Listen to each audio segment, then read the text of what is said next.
shop. Ayan, medyo maliit lang yung shop ko pero ito yung may extension ako dito sa labas. So ayan guys. So dito na ako nakatira. Dito na kami. Ayan, ito yung buong compound na to. Dito kami sa bandang harap. At yan yung aking shop. Oh, maliit lang na shop yan. So yun na nga, may extension ako dito sa harap. So yung located dito guys, dito sa San Pedro, Libis. Ito ang Heredero Road. Yan yung Libis. Yan ang Libis sa labas. Yan. Ito naman ang ano ba yan? Pinira ba yan? Pinira Road. Tawag dyan, Pinira Road. Ito. Yan yung kalsada na papunta ng Coliseo. Andyan din sa dulo na yan yung ano ng anti-crime, yung kanilang impounding area natin. So ito guys, pag nakita nyo na yung gate na dilaw na yan, katabi lang namin yan.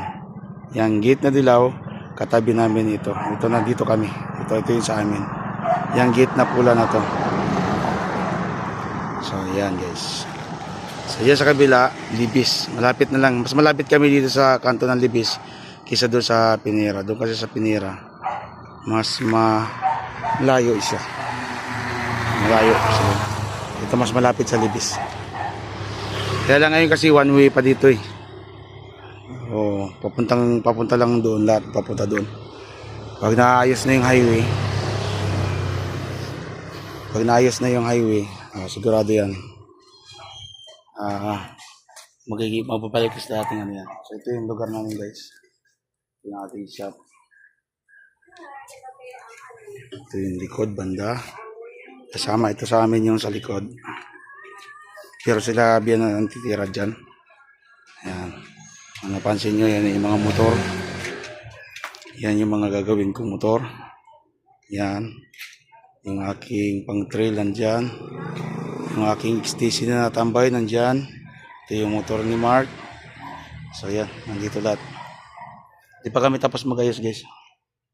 Inuna ko mabuo yung shop para makapag-start na ako. So mga next week, sa mga naghahanap sa akin, sa mga gusto magpagawa, by next week, fully operated na yung aking shop. Hanapin nyo lang ako guys, di Heredero Road, dito sa San Pedro. Madali lang itong hanapin. Yan na guys, ating shop, maliit lang siya. So yan, thank you very much. At sana mahanap nyo ako sa mga gusto magpagawa.